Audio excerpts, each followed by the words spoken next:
What the fuck is your point? There's no consistency to anything you say. You guys are phony as fuck. You pander to your audience. You have no convictions, right? Yep. That's all you are. And you lie all the time, too, which I've proven, by the way. Either intentionally or not, just from straight up fucking negligence and ignorance.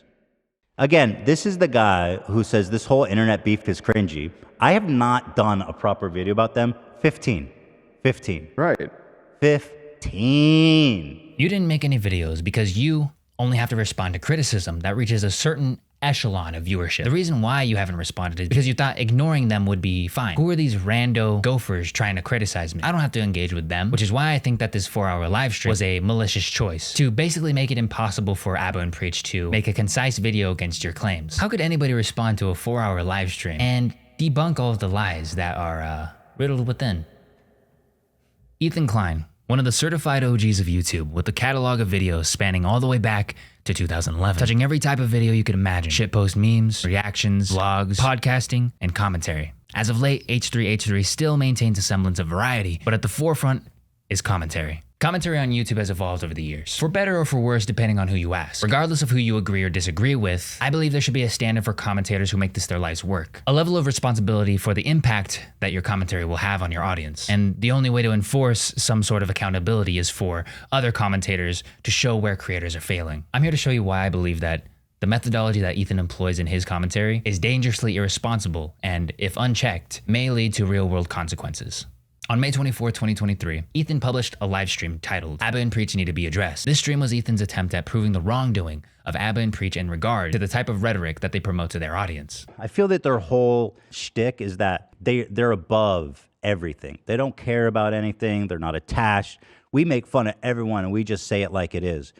I don't think they're that much different than Fresh and Fit. I mean, they're not as incel-y. They're smarter. But when it comes down to it, I'm going to show you guys blatant transphobia, blatant misogyny, blatant transphobia, insane hypocrisy, and just generally defending awful people and just generally being awful. Ethan Klein characterizes Abba and Preach and what their channel represents. He claims that they represent misogyny, blatant transphobia, hypocrisy, and are generally defenders of awful people. This 4-hour live stream was meant to put all of these claims on full display to once and for all prove that Ethan is indisputably correct. Now we're going to get into this section called defending awful people, where I think this shows basically their bad faith when talking about me. When that in any situation, even situations where I'm like indisputably correct, that somehow they manage to take the side of the person opposing me, no matter how obscene it is, right? Ethan states that he understands the headspace that Abba and Preach are in because he used to be just like them. I identify with them in the sense that I used to do what they do. So I know exactly where they are in the sense that I used to be this enlightened centrist around the time we started the podcast. I used to appeal to this same kind of men that they're appealing to now. I can't speak for them, but what it did to me is it kind of started warping me and changing me to cater to them until I came to the point where I realized that I was encouraging and fostering a community of really horrible people. I'm not saying all their fans is horrible. I don't know. But I'm just saying I know the headspace they're in. They're kind of stuck. They can't. A lot of their criticism of me, I feel like, is just straight pandering to the fallen fans. Before we dive into the direct criticisms, Ethan states that Abba and Preach don't have substantive responses to the criticisms that are levied towards them. They laugh at this claim. Hassan's been talking about them being transphobic for a long time, and they don't really respond to it. They just laugh. They're not actually interested in responding to valid criticism. They just laugh and let that stand for itself. They're like, we laughed. I love the argument. I don't even need to see it. I don't even need to see it to know what the argument is, which is going to be, and I'm going to tell you right now, the argument is probably going to be, no, it is unnatural to be trans. Because that's how it, literally, when you argue with fucking transphobes, the only argument they have is relying on what other people also feel about trans people, because it's the normative position to be fucking transphobic. Being trans is not, but transitioning is. But let me whatever. do you one better. Hold on. I just want to do one better. It's not what we meant. It's literally what we said. We didn't say being trans is unnatural. No. We said transitioning is. Hormone therapy, all this stuff, all of it's very natural. You know, taking puberty blockers or like hormone blockers, taking all this stuff, perfectly natural. He really said that transitioning is natural. It's not. I'm not saying that this gender dysphoria is not natural. That's not what we talk about. Transitioning is nothing natural. It's like saying that taking steroids is natural. It's not. Neither Ethan or Hassan have a solid critique against Abba and Preach for the simple fact that they haven't watched any of the videos in their entirety to even have an understanding of what Abba and Preach's positions are. So you just type trans. But to be fair, it might be fair and balanced, kind of coverage. Right. Like titles. Trans women enter protester hot tub. loses it. Dave Chappelle jokes are dangerous, says trans idiot. The argument is probably going to be, no, it is unnatural to be trans. I think it's pretty clear by the language, probably and might, that Hassan and the H3 crew do not have firsthand exposure to the positions Abba and Preach actually express in their videos. Not nearly enough to have such grounded critiques against them. And I think that as I go through each of these claims against Abba and Preach, that will only become more apparent. Ethan brings up a clip that Abba and Preach had cut together in a past video titled Hassanabi Roast. Everyone is transphobic. This clip they always show of Hassan saying transphobia. I guess he did a response to them. And he said transphobia a whole bunch of times in a video talking about transphobia. To me, it doesn't strike me as that interesting, but they love it. Here it is. Transphobic. See, it's just grievance. They're like, he was mean to us, so we're gonna we're gonna great say commentary, this now. man. You fucking got me. Transphobic. I don't know why. It's even funnier watching him watch himself say transphobic 100 times and just seeing how awkward it is.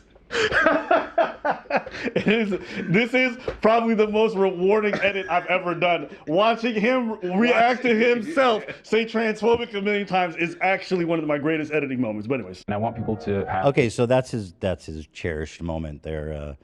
I personally Said the word a lot though, dude. Have you considered that? This is kind of like spot on for their arguments. They don't explain why it's a problem. They just go, he said transphobic a bunch, so therefore he's a fucking idiot. Ethan and the crew summarize Abba and Preach's argument to be Hassan said transphobic a bunch of times, therefore he's an idiot. In response, Ethan has one of the crew members supercut a video of any time Abba and Preach have ever said trans across the entirety of their career. If saying a word a lot of times is a symptom of something, then I got bad news for you, buddy. Here is Babylon Reach saying transphobia like 160 times. so I've been banned from an event. Now the organizer told me it was about a video I did about trans people, and knowing our catalog, we've only done 2 videos about trans people. A few moments later. Ain't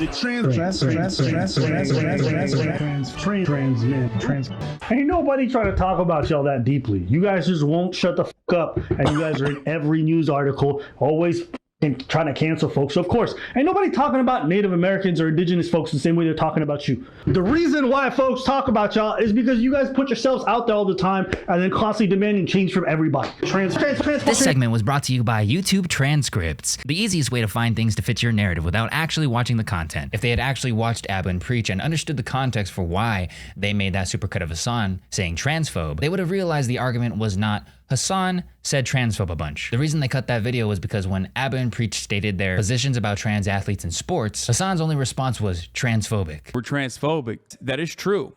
And that is something that I recognize. However, this has absolutely zero to do with trans women competing with cis women. Making up a trans person in this situation to like beef up your argument is ridiculous. Because you are never the smartest person in any room, maybe this shit flew over your fucking head. A lot of folks, when this topic comes up, say, well, trans women are women, right? Which is speaking to their gender expression, right? And we agree. Yes. Okay? So as far as pronoun goes, as far as like bathroom goes, as far as a lot of stuff goes in terms of like getting medical treatment, I'm with you. Get it.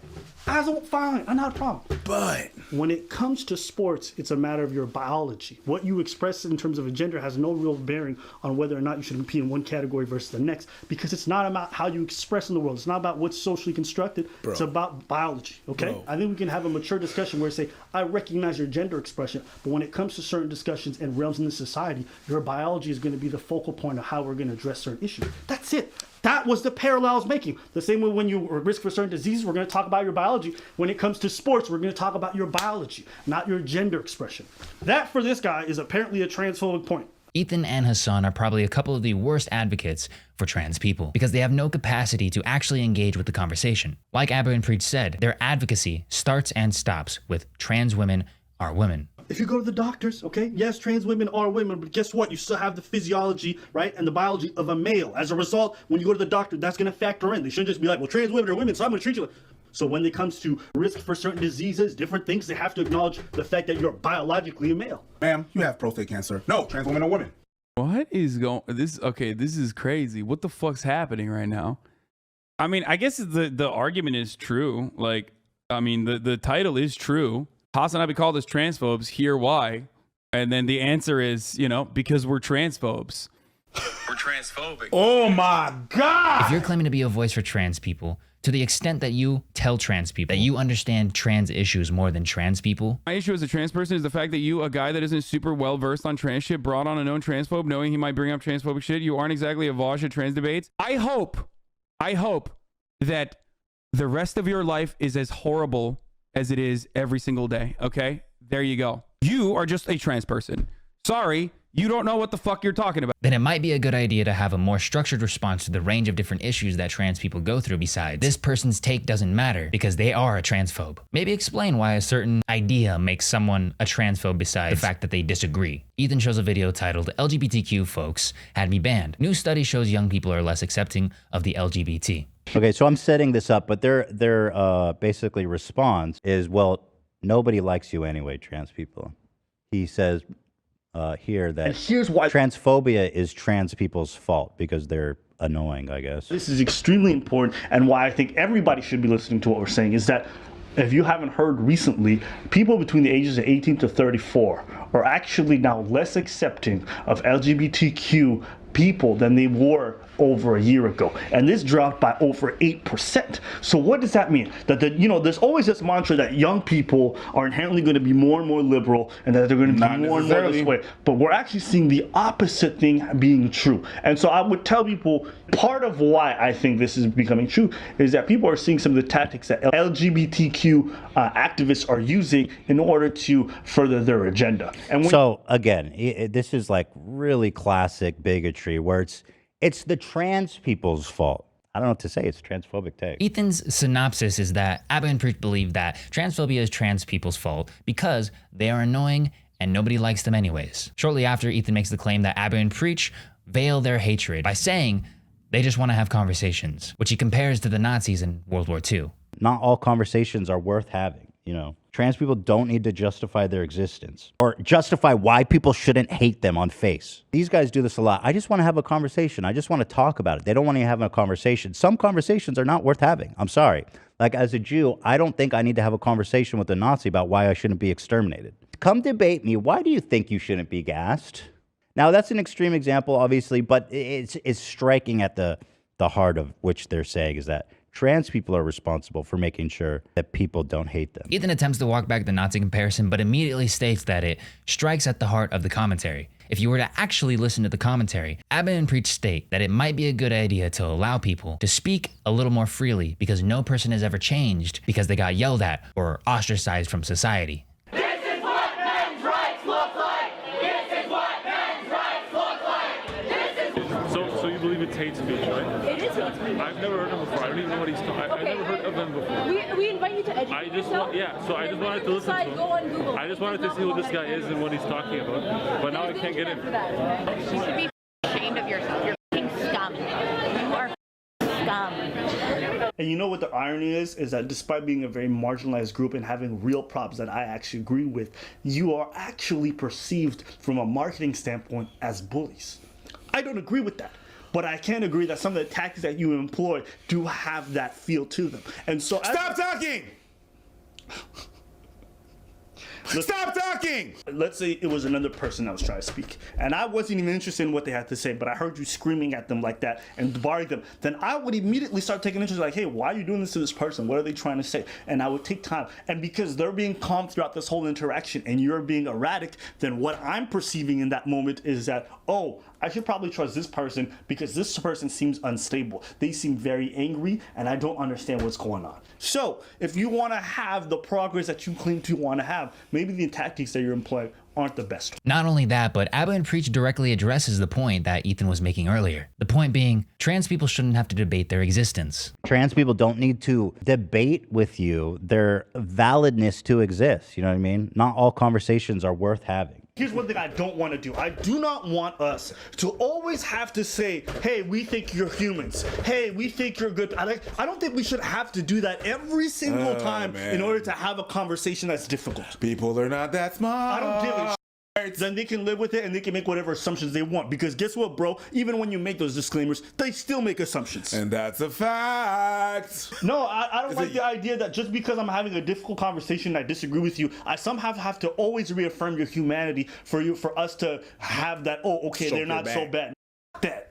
If you are such a baby that you can't handle the fact that we're talking about something and that we disagree with you and you have to immediately go to, oh, these guys are phobic, oh, they want to deny me my humanity, then you're not interested in having a conversation and I don't need to talk to you. That's it. Because I want you to respond to what I said, not what you're inferring based off what I didn't say. So if they want to infer that we don't want their, then let them infer what they want. The only reason Ethan can so confidently sit there and proclaim that Abba and Preach are hateful, bigoted transphobes is because he hasn't figured out his own moral foundation. Ethan doesn't know why Abba and Preach are bad for their positions on trans issues. He doesn't have to know why. His foundation for morality is similar to the moral foundation of religious people, not in the sense that they both come to the same conclusions. Rather, both do not have to figure out what is good and what is bad. You are given the answers to what is good and what is bad by an ideological force. For Christians, it's the Bible and God. For Ethan, it's Hassan. This is the slam dunk, in my opinion, transphobia. I don't know what it is. It's just something I noticed where it's like some part of transness also means reinforcing gender stereotypes to the nth degree. Yeah. Bruh, do you want to know the truth? You want to know how I really think? And this is something I just came to the realization. This whole like idea of like gender expression and all this other stuff. I don't give a. It's whatever you. I don't. But listen, for me, the whole idea of gender has always been just linked to biology. That's how I've always used it functionally, right? When I take the idea that a woman is a woman, what I'm saying in that moment is like, she generally, on average, is going to be physically smaller than men, not as strong as men, capable of giving birth, ass and titties. Okay, I'm gonna look at those stuff. That's always been the functionality. Oh well, I express like, listen, when I say I women, what I say like that is I don't people who express as we are biological females. Understand me? So for me, the idea of womanhood and femaleness have always been interchangeable. All this talk about, well, the outfits I wear and the kind of name, like, I don't give a about none of that shit when I think about what a woman is. If I showed this clip and said they're being transphobic, here's their response. They just laugh and be like, ho, ho, ho, walk off the screen, creaky ass fucking floor, and then they would move on. And that's, but let me break it down for you guys. Okay. First of all, this is 3 months ago, and this just occurred to them. I find that kind of funny. I mean, y'all have made 30 videos about trans people, and you still don't know the difference between sex and gender. I don't know how, it's not that hard to understand the difference between sex and gender. The clip Ethan reacts to is from a video titled "Woman Impregnates to Woman in Jail. Trans Criminal Denied Entry into Female Prison." Ethan claims that Abba and Preach don't know the difference between sex and gender, so he patronizingly educates them. It's just the lowest level of transphobic pandering. Sex and gender are two different things. Are you guys listening? I'll explain it. Sex is your biological gender assigned at birth. There's female and male, and in some rare cases, intersex, okay?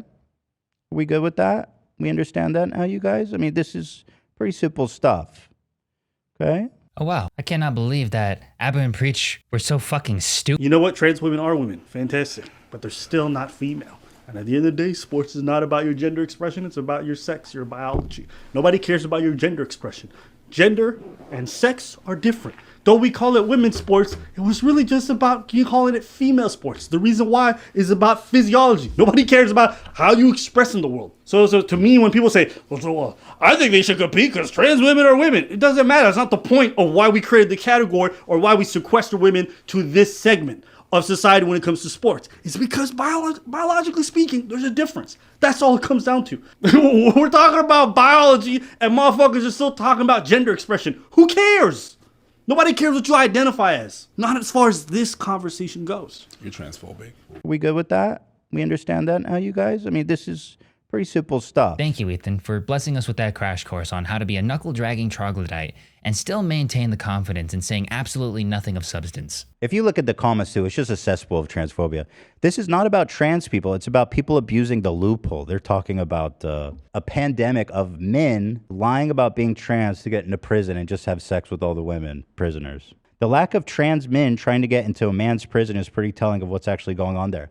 And again, this is something that happens too. They just make things with assumptions. I guarantee you there are trans men trying to get into a men's prison. I guarantee it. Ethan believes that Abba and Preach are pushing this narrative that there is a pandemic of trans women maliciously infiltrating female prisons as some kind of loophole. An easy assumption to make when you don't actually listen to what the conclusion Abba comes to is. If you're asking me personally what I think, I have no problem with this stuff because I don't believe that trans women should be in women's prisons. But I'm also not an idiot. If someone is a trans woman and they're being sent to a male's prison, like, that ain't a good existence either. I think it's very similar to women's sports, where I think there's very few good solutions to this problem. Abba is commenting on an issue that is arising in society. What do we do with trans people in regards to prison? It's a reality that will have to be addressed. What do we do as a society if a trans person commits a crime? What prison do they go to? This is what Abba and Preach are talking about. If Ethan gave a single ounce of a fuck about trans issues, this is a necessary conversation for the safety of trans people. Does Ethan have a good solution for what to do with a trans person that commits a crime? This just shows how disconnected Ethan is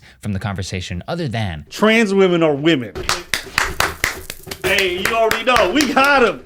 Hey, listen. Trans women are women, so you ain't gotta say nothing. And if you disagree, that means you transphobic. Let's move it on to blatant misogyny now. You guys are gonna like this one. Ethan moves on to his second criticism of Abba and Preach. And if you thought that the evidence was gonna get better with time, here he is, a whole mega compilation of them laughing at feminists for nothing. You call yourself a feminist? I would. Yes, an intersectional feminist. What a bitch. I've already identified which broad I'm gonna hate the most.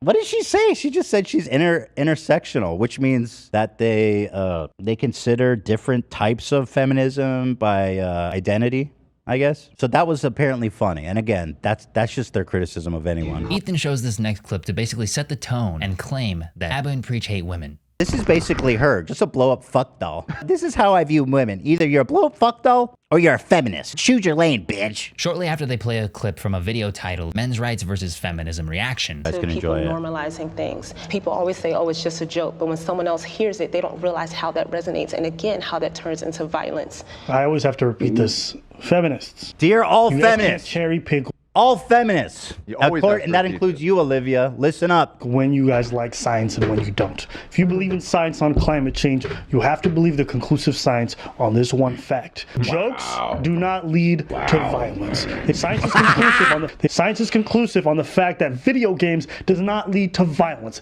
It does not lead to normalization. You guys have to stop making this correlation because the science is against you. You can't say science is right on one point and then you dismiss the science on a point that's convenient for you. This is incredible. If you believe in climate change, then you must believe that all jokes about anything all the time are okay, or you're anti-science. The fuck? You must have the brain capacity of a walnut, because I have never seen someone misinterpret something so horrendously in my life. Ethan's takeaway after listening to Abba was, if you believe in climate change, you need to believe that jokes don't cause violence. Maybe if you flush the Hassan talking points out of your ears, you might be able to comprehend that Abba clearly states that you can't pick and choose the data points you want to present. If you adhere to science on one issue and then don't adhere to science on another, then you are cherry picking data to fit a narrative. You can't dismiss the science when it's convenient for you. You guys can't cherry pick when you guys like science and when you don't. If you believe in science on climate change, you have to believe the conclusive science on this one fact. Jokes do not lead to violence. The science is conclusive on the fact that video games does not lead to violence. It does not lead to normalization. You guys have to stop making this correlation because the science is against you. You can't say science is right on one point and then you dismiss the science on a point that's convenient for you. Be consistent. Were you even coherent? Conclusive on this. And I found that really interesting. So I started Googling around for the studies that prove that jokes do not have any impact in increasing violence or misogyny. It's proven by science. It's proven by science conclusively. Conclusively. Yeah. This Science is peer said so. reviewed. They saw it. They saw the science. There must be something wrong with Google because I couldn't find any studies that said that. It's really Abba weird. Preach is just more smart. Just on face, if you're a thinking person, you know that you can't, like, it'd be possible to run a fucking well-researched experiment about jokes leading to violence. It's so broad. And by the way, it's just not true, right? And I'm a comedian saying that. Dan chimes in to dispute Abba on whether or not the science is conclusive on jokes lead to violence. Like Ethan states, it would be hard to conduct such an experiment to conclude whether or not jokes in fact lead to violence. But then he immediately goes on to disregard Dan and his previous statement. Just on face, if you're a thinking person, you know that you can't, like, it'd be possible to run a fucking well-researched experiment about jokes leading to violence. It's so broad. And by the way, it's just not true, right? And I'm a comedian saying that. It's a well-known tactic where they mask really extremist things as jokes to probe the limit of what they can get away with saying. Oh, I was just kidding. Let's kill all the Jews. Just kidding. You know what I mean? Blackface, I mean, that some people would say blackface is just a joke. You know what'd be really funny? If I went up into the local middle school and just got weird and wild over there with, you know, First, Second Amendment stuff. Wow, I didn't realize Ethan had a PhD in comedic science. And I'm a comedian saying that. I agree that jokes can be used to hide someone's true rhetoric, but you aren't actually engaging with the original point. The problem isn't jokes themselves. It's the fine line between whether or not a person actually internalizes the joke as a real statement of fact as opposed to irony. In a last-ditch attempt to characterize Abba and Preach as women-hating misogynists, Ethan inserts a clip from a video titled, "Why Women Left Ukraine, Men Must Stay Behind." You know who I didn't hear from this entire time in Ukraine and this whole conflict? Who? Feminists. Yeah. Got him. Yeah. When all them... Were you polling? He was on the lookout. Were you looking? You know who didn't approach me and complain about Ukrainian women? Loser feminists. He's on the forums. I was working with someone who I just started working with who's a Ukrainian refugee. And she sent me this clip because it you know, pissed her off so much. So this one is really good.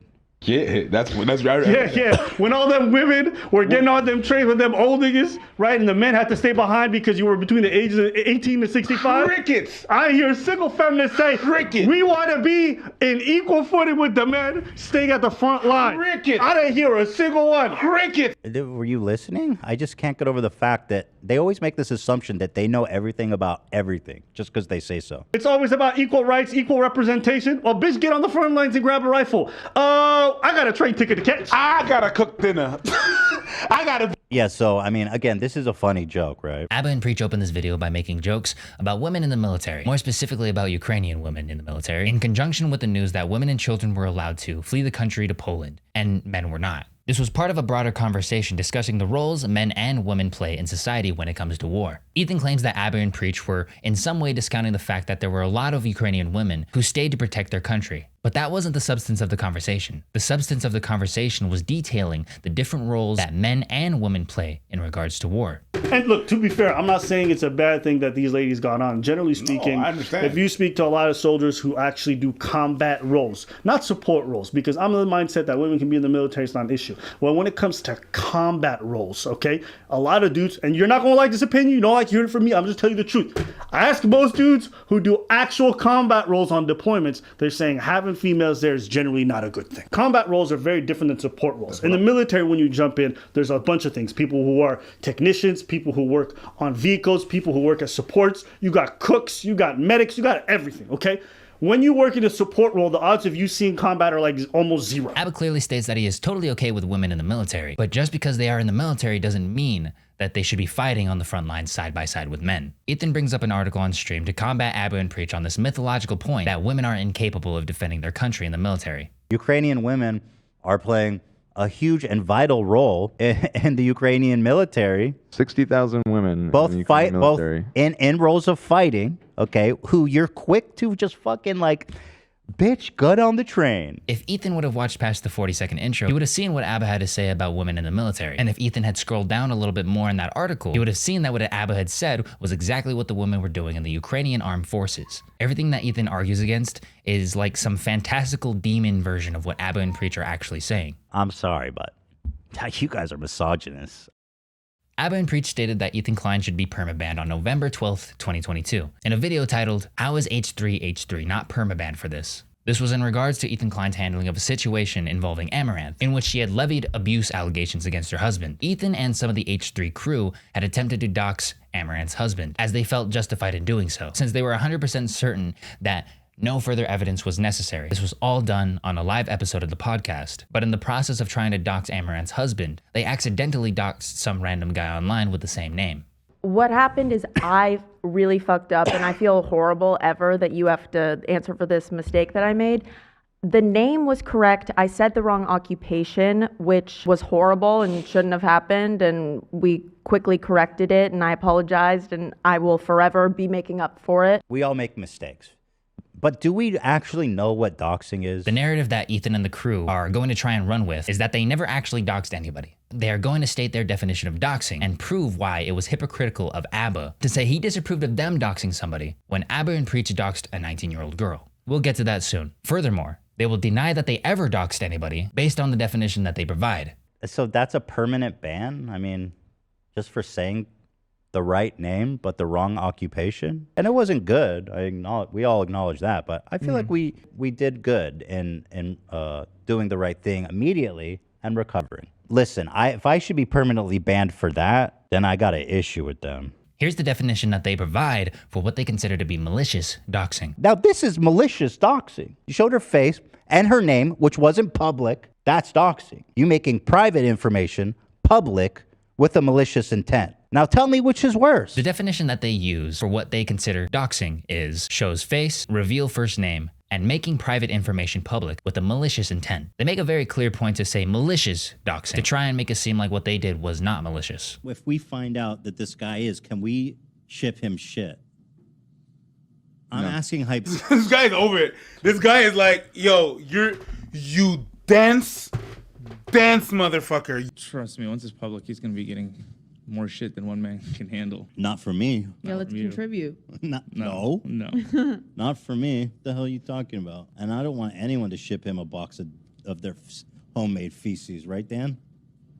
Should stop talking about this. Ethan states that what they did was not doxing because they just gave the first and last name and the occupation. That's nice and all until you realize that that was just enough for thousands of fans to find the socials immediately. Also, Ethan conveniently leaves out the fact that he describes this person's ethnicity as well as the fact that they were a bodybuilder. So he may not have showed the face, but you might as well have. Oh, is he a bodybuilder? He's a producer. He was a bodybuilder in the past. This Chad ass, is he Asian? Mm-hmm. Yeah.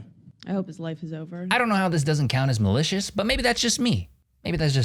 Keep all of this in mind when we go on to the next chapter. But to summarize ABBA's point, Ethan shouldn't be allowed to weaponize his audience against people that he deems deserving of doxing and harassment. Even if the guy in question is absolutely deserving, it doesn't justify Ethan and Olivia's actions. Some of you may remember there was a 19-year-old girl who reached out to us and said she had a terrible date with Myron of Fresh and Fit. We vetted her heavily just to confirm that this date did happen and that she was at his house and all this stuff. We confirmed that, so we knew she wasn't just making shit up. She basically just described their bad date. And at one point, she said that he lifted up her top. Then he made some negative comment about her breast. And I didn't know that, but at the moment, I was like, oh, that sounds like possibly assault. That was the only time I brought it up in the interview. Ethan claims that he only stated that the interaction sounded like sexual assault one time, and then proceeds to state ABBA and Preach's wrongdoing. But they went on this whole crusade, not just against me, but specifically about the 19-year-old girl who they called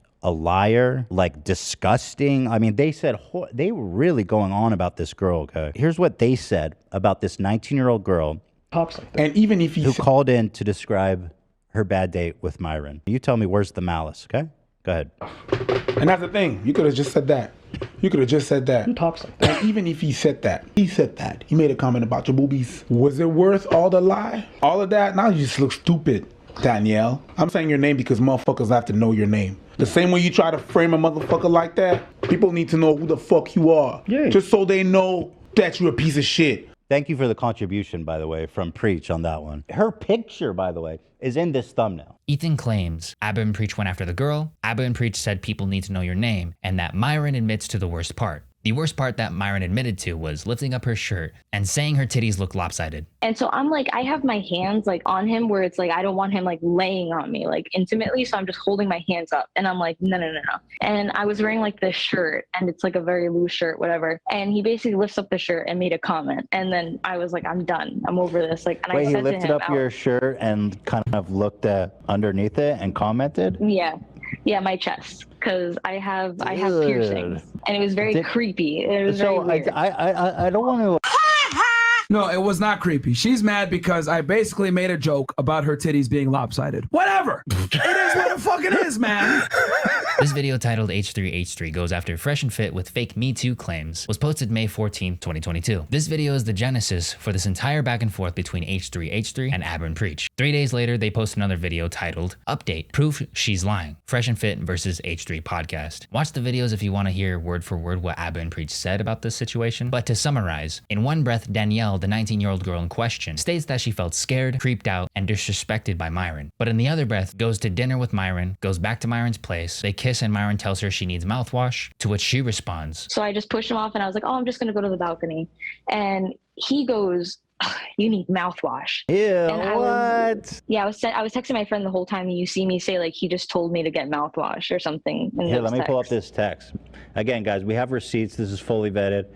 Bro, mine just grabbed me to make out, and he goes, get your Listerine, you taste like alcohol. No, he obviously knows you came from the club. He's disgusting.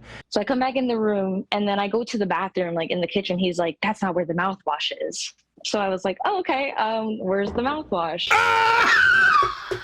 She does not elicit a no or make clear her intentions to not have sex. And then when she finally did elicit a no, the interaction stopped. From the girl's retelling of the story, there was no point where Danielle was not able to make a decision to leave of her own volition. The girl claimed that she was stranded, that Myron purposefully separated Danielle from her friend to isolate her, that Myron stole her wallet and refused to give it back until she got Danielle's phone number. And all of that was debunked once Fresh and Fit released all the text messages between the two. But none of that matters right now. The main point that Ethan wants to send home is the hypocrisy that Aber and Preach display in regards to doxing. Here's what they said about this 19-year-old girl. Talks like that. And even if who called in to describe her bad date with Myron. Was it worth all the lie? All of that? Now you just look stupid, Danielle. I'm saying your name because motherfuckers have to know your name.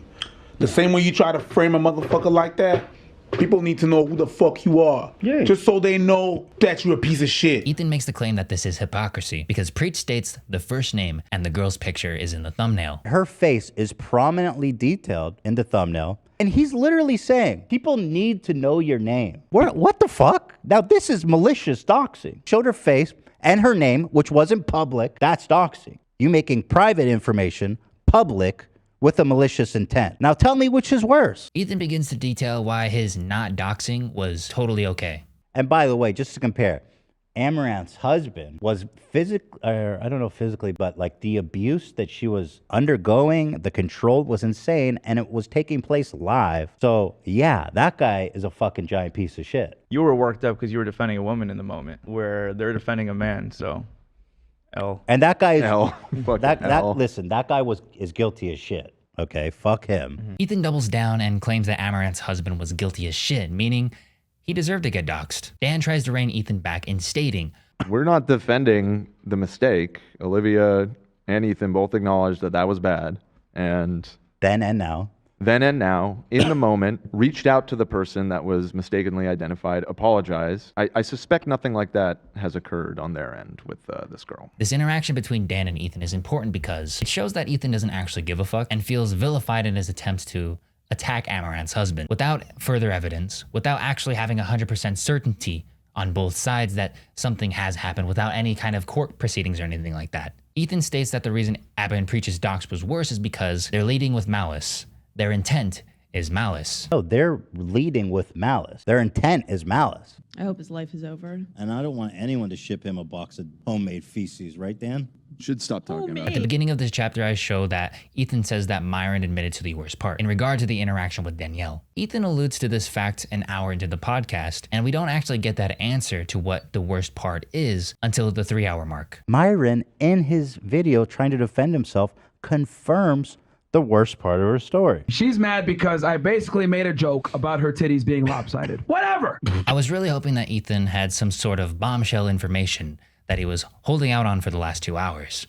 Something that would alter my perspective of the entire story and the way that Abba and Preach and Fresh and Fit portrayed the events. But all we got was confirmation that Myron is a douchebag. What he's effectively done is admit that he did lift up her shirt and look at her titties. Now, if somebody does that without your consent, what is that? You can't see why I was visibly bothered by that fact? Ethan denies from the very beginning that he was ever implying that what Myron did was sexual assault or sexual misconduct. There was no framing. There wasn't really even a crime alleged. It was just he's an embarrassing loser was kind of like the thrust of the call. And who's framing when they're titling their video fake Me Too allegations when there was no allegation? It wasn't a Me Too allegation. Yeah, it was I went on a pseudo date with this fucking weirdo and it was a horrible experience. This is a regular encounter where the dude's mad they're not getting laid and he says, leave. Who cares?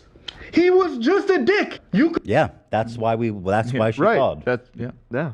That was the why she called. He's somebody prone on the internet that we beef with, so. And we thought it was were funny interested. that he had a horde of Plan B in his fucking drawer. Yeah. But it was just a shitty date, right? Now, if somebody does that without your consent, what is that? Ethan contests an analogy Abba uses to illustrate his perspective on what Ethan did wrong. Here they say, Ethan implied repeatedly it's essay. Listen, the way you said this story, the way that you guys have framed it, the fact that Ethan keeps implying it, the fact that most of the people in the comments... It was one time. It was literally one time. Said, does that without your consent? What is that? That's what he did. We all understand what you're framing, okay? You can't say, I didn't say he did that crime, but you're like, oh, yeah. Well, you know, he did grab a knife and then put it inside me. Oh, so he stabbed you. I'm not saying that. I'm not saying he stabbed me. I'm just saying, like, you know, I was uncomfortable. What? What was the analogy that he made? He's giving a completely...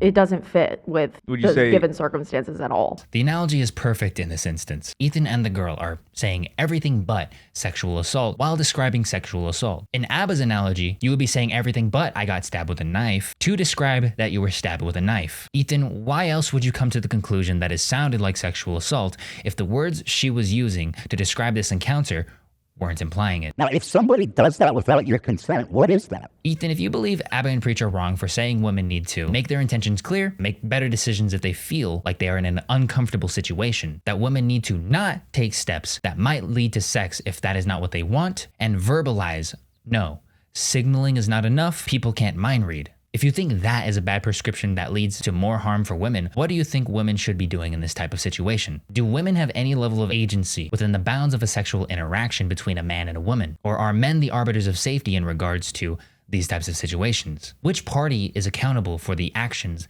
that took place that night between Myron and Danielle? Do you think women are children incapable of setting boundaries in a sexual setting? Because if so, you and Myron have a lot in common. Pretend you have interest so you can be like, you fucking loser. You wanted me? Get out of here. I would never. How much of a loser you have to be to go out of your way to spend time with people you apparently dislike. Yeah, okay. You should really wonder about the adult who's participating. This portion of the video is actually one of the most boring sections. This really just comes down to Ethan being petty as fuck that Abba and Preach disagreed with him, and his only response is that he is indisputably correct. I think this shows basically their bad faith attempts when talking about me. When that in any situation, even situations where I'm like indisputably correct, somehow they manage to take the side of the person opposing me, no matter how obscene it is, right? I low-key don't want to do this section of the video, but if I want to thoroughly nuke every angle, Ethan claims that this video titled Steven Crowder and H3H3 went full potato is proof that Abba and Preach will defend anybody as long as they are against Ethan. That theory kind of flops when you realize that in the video, they are roasting Steven Crowder for 95% of it. Ethan is really just upset that Abba and Preach didn't think that the joke was that funny. Steven, do you know that the Spartans are like practice man love with children? Oh, geez. Okay, so this is what's going to happen. What did I tell you? He was going to do anything he could to avoid. Oh, there he is. Oh no, Sam Cedar. What a fucking nightmare. I had no idea this was going to happen. So here they go on. Call to Fame is a series called Change My Mind, where you go on college campuses with your binder full of facts, okay? And then you just railroad people, strangers with zero following because it's good for you. And here you have somebody who's, knows their stuff, who follows the lingo, who has a, I think he has like 1 million subs, the same seat or, Majority Report, and you won't do it. Steven Crowder. And I'm just like, well, what? Why would you go out of your way to debate people who clearly don't know the subject matter, but then you have somebody who does, and you're like, I refuse to do it ever. But we've been saying that it was disingenuous, and the way that he was doing thing was a bit like, That's another one of his arguments. That very strong point by. I have to pull that. It's interesting though, because everything that Abba said prior to that, it sounds like you get it. Like that's exactly why we did it. That explains why what I did was so funny. It was a good joke because of everything you just described, but because they're so bad faith, they're so desperate to appeal to the fallen fan that they can't possibly ever take my side on anything. That they've wrapped themselves into a pretzel. On one hand, saying that I'm a coward and slimy, and on the other hand, perfectly explaining why what I did was justified. Personally, I thought it was pretty funny. I get the joke. But did you ever stop to consider that maybe some people might not find every joke funny? The joke makes sense. But just because the joke makes sense doesn't mean that everybody is going to find it funny. Why is this even in the video as a point towards the indictment that Abba and Preach are defending Steven Crowder just so they can shit on you? Can nobody criticize you without being bad faith because you are indisputably correct? You made a joke, they didn't laugh, end of story. Abba and Preach posted a video titled Ethan Klein is Embarrassing, where they criticized Ethan for the way he conducted himself in a conversation with a TikToker named Sebastian. Instead of engaging with the actual statements Sebastian was making, Ethan was railroading Sebastian as some kind of insecure little boy, when in reality the conversation should have been about what type of attire would be appropriate in particular settings. Instead, Ethan repeatedly proclaims that Sebastian is insecure because he doesn't want his girl out in public dressed provocatively. I'm sure Ethan and most people would agree that there are certain settings requiring appropriate attire. If Ethan just engaged with that, I don't think Abba and Preach would have had much of an issue. The basis of this conversation with Sebastian started from a TikTok in which he said, my woman should not dress sexy unless she's with me, which I found to be a loserish thing to say. Well, it's a little insecure. No, it's not. It is a little bit. It's a preference. Well, no, it's a preference. It's a preference. Well, in this video, because you're kind of walking it back, so we can move on if you want. But so I says, look, you're walking it back, so the conversation's kind of moot, and we can move on.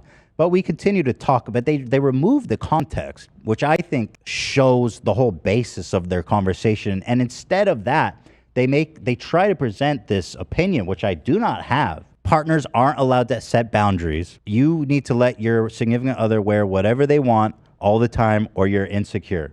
Which was obviously not my point, but that doesn't keep them from taking it out of context. The whole genesis for this was he put out a video on TikTok, like something about like how women should dress.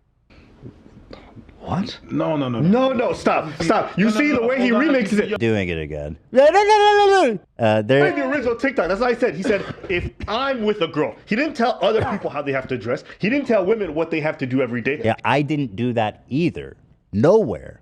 And so they set up this whole straw man, argue against something I never said, and then they go, oh, look at Ethan, he's such an idiot. Before we move on, Ethan does something super slimy here, and it might go unnoticed if you aren't paying close attention. He does something super slimy when it comes to the way he covers the situation in regards to Abba and Preach defending Sebastian. He doesn't include the original response to the actual conversation between Sebastian and H3. Ethan shows the clip from his own original video and then shows Abba and Preach's response. That wasn't their initial response. Their initial response was in the video, Ethan Klein is embarrassing. Ethan shows their response from a video titled, Ethan Klein is mad at us. They're insecure and hate me because I'm fat. Why not include the actual original statement from Abba and Preach if you're going to disagree with what they have to say? Ethan recounts Sebastian's TikTok as, the whole genesis for this was he put out a video on TikTok, like something about like how women should dress. So let's take a look at this. So if you're dating a girl, is there things she can and cannot wear? Well, it depends. I mean, fashion is so broad. So I'll have to see. But if she's dressed provocatively and I'm not with her, there's absolutely no reason why she should be dressing like that. Whose attention are you trying to get if I'm not there? If I go out with her, that's another thing. You should only care about my attention. If you're my wife, there should be no other attention from a man that you should care about other than mine. At all, except for your father and your brother. That's it. So your stance is you can look pretty when you're with me, but if you're not with me, you need to not look pretty. No. The contention between the 2 points is that they disagree about what Sebastian was doing, because Ethan believes that Sebastian was making prescriptive statements about what women should do, and Abba and Preach believed that Sebastian was describing his own preferences. That's the actual conversation that needs to be had here, but Ethan avoids entirely. At some point, Ethan tries to make it sound like Abba was calling his wife, Hila, disgusting. And then he goes on to say he feels disgust. Now, this was the baseline example that me and Sebastian agreed upon, because hoe, slutty, provocative, whatever, sexy, obviously varies from person to person. So I said, okay, take this picture of my wife as a baseline. And he said, yeah, I agree. I wouldn't want my significant other just like that. Thank you. Okay, so this is what we're talking about when he says disgust. Ethan is a mental ballerina, prancing through hoops to try and make it sound like Abba, in any stretch of the imagination, called Hila disgusting. In the original video, Ethan plays the TikTok, and then at the 30-second mark, he states his summary of what Sebastian said. So your stance is you can look pretty when you're with me, but if you're not with me, you need to not look pretty. To which Sebastian clarifies, No. Okay. Wrong. My stance is you shouldn't dress provocatively unless you're with me. What's provocative? Showing a ton of cleavage or wearing as little clothing as possible. Wearing as little clothing as possible. Okay, so it's cool when they're with you, but if they go out looking like that, it's not okay. And I mean, no, I would say even when they're with me, I wouldn't want them to do that in public. Okay. What's the problem? Well, it's a little insecure. Then Sebastian asks, would you want your wife out there dressed like a hoe? Ethan avoids answering, pivots, and then brings up a picture of Hila. This was not brought up to set up some kind of baseline. Hila's picture was brought up so that Ethan could see what constituted a hoe from Sebastian's perspective. First off, in what world would you ever proclaim that you used a picture of your wife as the baseline definition of what a hoe is? I don't believe that this is what you originally used it for, but why would you even try and say that is what you did it for now, just to try and make it seem like Abba called her a hoe? Second, Abba wasn't calling your wife disgusting. Him saying disgust was part of an entirely different video in response to the general topic, not a particular woman in question. Why would you try to force this narrative that Abba called your wife disgusting, when the context is so clearly about the general topic? I just don't get why Ethan would do a 4-hour podcast to try and destroy Abba and Preach, but only using clips to form a narrative instead of watching the full video to engage with the actual criticisms. Ethan doesn't even play the full context of what Abba was talking about. Was trying to coax out with Sebastian is that, what is that feeling of feeling off? It's disgust. I think it's disgusting when someone wants to be that trashy looking. Same way I think it's fucking disgusting when I see dudes sag their pants and have their boxers hanging out their ass cheeks. Can I not be disgusted by something? It has to be insecurity. Can I not find something unsightly? Why is it always insecurity? That's the question. Can't be any other motivation. Anyways. Crazy how liberals are the most illiberal when it comes to any other perspective. I think it's very apparent the difference in engagement between H3 and Abba and Preach when you see the length of clips that they watch of one another. Abba and Preach make entire videos dedicated to engaging with the positions that Ethan expresses in his videos, whereas Ethan plays 5 to 10 second clips across 30 videos and sometimes not even from the same video. How is it not apparent to the entirety of his fan base yet that Ethan is just the Keemstar of the left? If you want to talk, at least engage with what I really believe. So moving on, here they defending Jordan Peterson. Yes, friend of the show. We all know and love Jordan Peterson, one of the great men of our time, breaking down and crying. And to them, this is just a beautiful moment, a courageous moment. And it says a lot about women. Jordan's been a fascinating interview. Thank you very much. But it's so funny that we live in a world where every feminist and their girlfriends are talking about men do this, men need to show more emotion. Dude starts crying about how sad and lonely men are, and women are like, you fucking loser. This is what I've always known to be true since I was a young man. All this talk about feminists are for young men, it's lies. By the way, they're showing one random tweets. I'm not even gonna. It's like, what are you trying to show? Yep. So, as someone that made fun of Jordan Peterson, this is not about men being vulnerable. This man is an unhinged lunatic. That's like the 10th time he's cried today. Ethan goes on a rant about how Jordan Peterson is an unhinged lunatic, and then the majority of the critique, Ethan just does the Kermit the Frog voice over sad music. That's all a boy wants. Let his grandma insult him sexually. Demand high standards from your men. Fair enough. But all these men who are alienated, it's like they're lonesome and they don't know what to do, and everyone piles abuse on them. There really isn't a lot of substance to this section that Ethan provides. And I mean, I guess I could say that for most of the rest of the previous sections as well.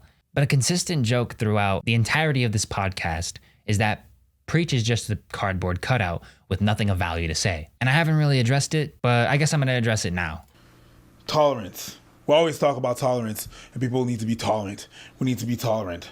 But the people that are talking to the people that they deem not tolerant are not being tolerant themselves. So you're becoming the thing that you're pointing your finger at without even you noticing. So if I want to tackle some shit that I don't understand or that's wrong, we need to have a discussion about it to understand where it's from. Maybe there's something in there. I don't know. Maybe there's something in there, something that we're missing. You know, the era where we used to burn the witch, that era never really stopped. The type of witch we was burning changed. I understand why people don't let you talk. They're hurt. They're hurt. That's all fucking trauma that's talking. At the same time that I understand that there's trauma, but I also understand that it's not working. You can't talk to someone like that. You cannot talk with someone that has trauma like that. I think the key thing to understand each other in a conversation, not to prove a point or to win an argument, but just to understand each other. I can disagree with you and just still understand where you're coming from. And just that, but we're not there yet. That's what I think. Oh, but Preach doesn't have anything of value to add, right? He's just a cardboard cutout that makes noises, right? Abba goes on to talk not for men or to defend men or that women are bad or whatever the fuck. He goes on to talk about everybody, men and women. He said something there that I thought was interesting when he posed the question of being the incel, the king of incels. I thought the marginalized were supposed to have a voice. And it's weird. But speak on it. You know, even the title involuntary celibate, meaning like, I don't want this, but it is where I'm at. They really do feel helpless. Now, we can argue that it's of their own decisions. You can argue for some folks it's a choice or they're making bad decisions. You can make a lot of those arguments. But I'm just telling you what they think in their own head. They think they are a victim of circumstances. And whether you believe that or not, what is true is that they are suffering. Now, how they manifest that suffering, be it in terms of insane rhetoric against women or whatever it might be, that is not something we should accept. But there should be a certain level of sympathy for understanding that these are just tremendously lonely individuals. I don't look at women who are approaching the age of 40 crying because they can't find somebody and then think, well, good. I think that's incredibly sad. When you got these moms crying that they still need to lean on their parents in the ages of 40 because like they haven't made it, I don't think that's great. No, that's sad. And if people want to work with these people to help them make better choices or to help them understand these things better, I'm all for it. At the end of the day, irrespective of whether or not their decisions got them to where they're at or not, what is true, okay, is for what's good for a society as a whole, if we can change people's mindset to some degree, if we can make people make better choices in life, that's good for everyone. Disaffected, lonely people are not good for society as a whole, because those are the people that you can radicalize. Those are the people that you can turn violent. Preach says something very interesting that I think captures the essence of what I find wrong with the way Ethan speaks about certain topics. Fine, and it's actually fine that you don't care about everything. It's fine. It's fine because, boo-boo, you got your own shit to worry about. But if you got your own shit up to worry about and it's fine that you don't care, let other people care. And that's the reason why there's some things like that happening, because some of y'all really don't care.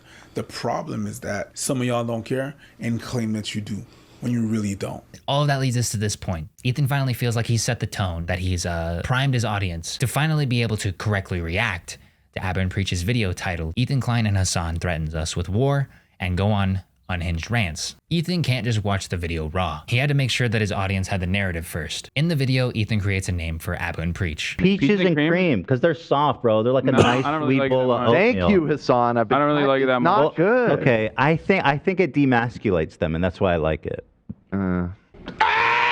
The first claim Ethan levies at Abba and Preach is that Preach is homophobic because he internalizes the fact that gay people are soft and not masculine. Hold on, it's funny how motherfuckers Here, now listen carefully. gay this, gay that, LGBTQ mumbo jumbo, whatever the fuck, and then Hold the fucking phone. the first chance you get to weaponize that bitch, you do it. There you go, Ethan. I'm soft, okay. You a bitch. You a whole bitch. Why you triggered? And you instrumentalize all that shit. That's what you do. Oh no, gays this, gays that, equality, all that good stuff. But the minute you want to weaponize this, and I'm gonna tell you, all the people from the LGBTQ community, just notice this shit from people that say that they're allies to you. Okay? Watch how they move to insult other Being you Are you done? is an insult for them. Bro, when did I say anything about gay people? Nobody called you gay, dude. Nobody called you gay. I said that they're soft and I wanted to demasculate them.